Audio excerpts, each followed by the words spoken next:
এই মুহূর্তে খবরের ঘনঘটা। কোন নেতা জেলে যাচ্ছেন, তৃণমূল কি দুভাগ হচ্ছে, ইন্ডিয়া জোট কি ভাঙছে, এই সমস্ত রাজনীতির খবরের ভিড়ে চাপা পড়ে যাচ্ছে একটি গুরুত্বপূর্ণ বিষয়, যা আমার আপনার পকেটের সঙ্গে জড়িয়ে, মুদ্রাস্ফীতি। 2026-27 অর্থবর্ষে খুচরো মুদ্রাস্ফীতির হার পৌঁছে যেতে পারে 5%। সর্বশেষ রিপোর্টে এমনই আশঙ্কার কথা জানিয়েছে ব্যাংক অব বরোদা। এই মুদ্রাস্ফীতি সাধারণ মানুষের জীবনে কিভাবে প্রভাব ফেলে, এই নিয়ে বিস্তারিত জানাচ্ছেন মহেশতলা কলেজের প্রাক্তন অধ্যক্ষ সৌমেন্দু সেনগুপ্ত।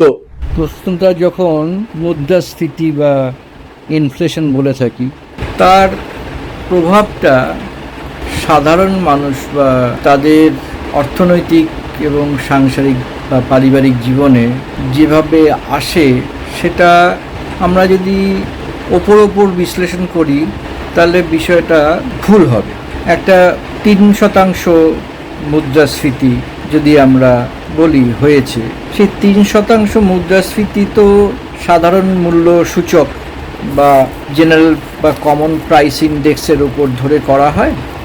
তো তার মধ্যে কিন্তু অনেকগুলো দৈনন্দিন ব্যবহারের জিনিসপত্র আছে যেগুলোকে ধরে নিয়েই আমরা মুদ্রাস্ফীতির এই সূচকটাকে নির্দেশ করে থাকি। তো সবচেয়ে বড় কথা হচ্ছে যে যদি ধরা যায় মুদ্রাস্ফীতি জনিত কারণে কোনো একটা ভোজ্য তেলের দাম 10 টাকা 1 লিটারে বাড়লো, এখন প্রশ্ন হচ্ছে যে আমার মাসিক আয় যদি 60,000 টাকা হয়, সেই 60,000 টাকার থেকে হয়তো মাসে সংসারে খাওয়ার খরচ বাবদ, রান্নাবান্না খাওয়ার খরচ বাবদ 60,000 টাকার থেকে হয়তো মোট খরচা হবে 10,000 টাকা।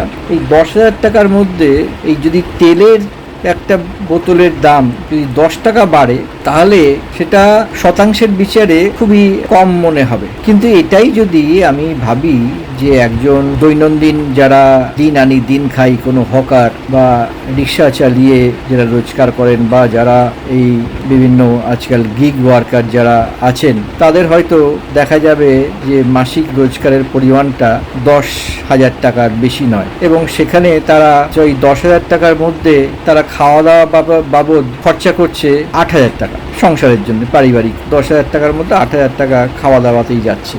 সেখানে যদি দেখা যায় যে একটা ভোজ্য তেলের দাম বোতল প্রতি 10 টাকা বেড়েছে, সেক্ষেত্রে দেখা যাবে তার 10,000 টাকা যে মোট আয়, মাসিক আয়, সেই মাসিক আয়ের তুলনাতে 10 টাকা বাড়াটা শতাংশের বিচারে কিন্তু অনেকটাই বেশি। কাজেই মূল্যস্ফীতি বা মূল্য সূচক কেবল একটা শতাংশের বিচারে যদি আমরা বিচার করি, তাহলে ব্যাপারটাতে তার প্রভাবটা সাধারণ জনজীবনে কি পড়ছে সে ব্যাপারে সিদ্ধান্ত নিলে পরে সেই সিদ্ধান্তটা ভুল হবে। কারণ দেখা যায় যে ভারতবর্ষের মধ্যে মোটামুটি 70 থেকে 75% লোক অত্যন্ত নিম্ন আয়ের লোক, এবং তাদের মধ্যে তারা এমনই মানুষ যে তাদের সাংসারিক আয় বা পারিবারিক আয় এক মাসে কত, সেটা এমনি মাস মাইনের মতো নির্ভরশীল নয়, সেটা পরিবর্তনশীল বা ভ্যারিয়েবল, কোনো মাসে কম কোনো মাসে বেশি। কিন্তু সেক্ষেত্রে ভোজ্য তেল থেকে শুরু করে যে কোনো খাদ্য সামগ্রীর দাম, মূল্য সূচক বা দাম যদি বাড়ে এবং সেটা শতাংশের বিচারে যদি তার পারিবারিক মাসিক আয়ের সঙ্গে তুলনা করা যায়, তাহলে দেখা যাবে যে উচ্চ আয়ের বা মধ্য আয়ের লোকজন তারা তাদের মাসিক ইনকামের মধ্যে হয়তো একটা খুব ক্ষুদ্র শতাংশই মুদ্রাস্ফীতির জন্যে তাদের প্রভাব পড়ছে আয়ের সঙ্গে।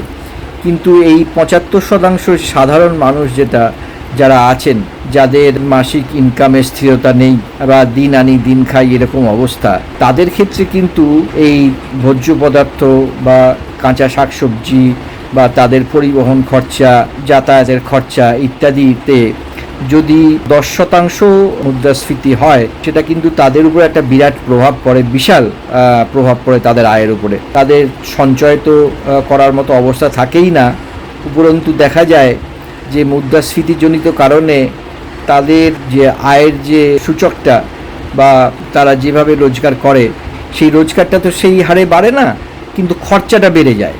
একদিকে রোজগারটা বাড়ছে না, দৈনন্দিন রোজগারটা বাড়ছে না, এবং সেটা অনিয়মিত দৈনন্দিন রোজগার তাদের ক্ষেত্রে, কিন্তু ভোজ্যপণ্য থেকে শুরু করে যাতায়াতের খরচা যেটা বাড়ছে, সেটা কিন্তু নিশ্চিতভাবে বাড়ছে, এবং সেই নিশ্চিতভাবে বাড়ার পরিমাণটা শতাংশের বিচারে তুলনা করলে পরে সাধারণ মূল্যসূচকের সঙ্গে বা common price index, general price ইন্ডেক্সের সঙ্গে শতাংশের বিচার করে সে ব্যাপারে যদি কোনো তুলনা টানা হয় বা সিদ্ধান্ত টানা হয়, সেটা একেবারেই অনুপযুক্ত হবে।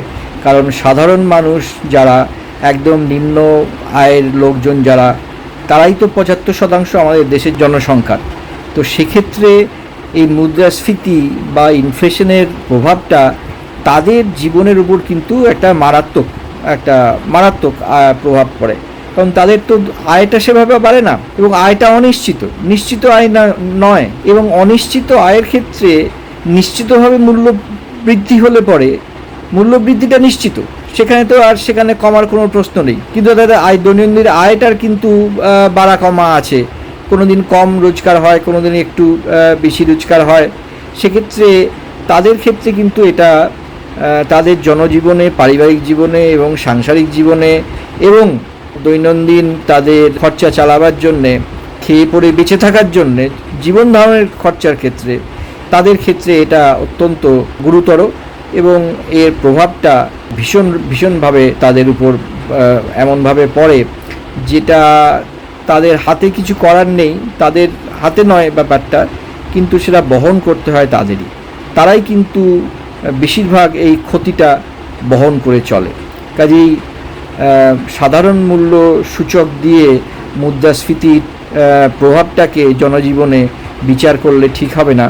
বিচার করতে হবে যে আপেক্ষিক দৈনন্দিন যা রোজগার আমাদের ভারতবর্ষের জনসাধারণের 75% জনসাধারণের যা রোজগার, তার তুলনাতে কত শতাংশ, আয়ের তুলনায় কত শতাংশ সে তাকে অতিরিক্ত খরচা করতে হচ্ছে, সেইটা যদি দেখা যায়, তাহলে পরে এই মুদ্রাস্ফীতি বা জিনিসপত্রের দাম বাড়ার প্রভাবটা এই সাধারণ জনসংখ্যার উপর কতটা মারাত্মকভাবে পড়ছে, সেই সম্বন্ধে সম্পূর্ণ একটা সঠিক সিদ্ধান্ত নেওয়া যাবে। ফলো করুন বর্তমান।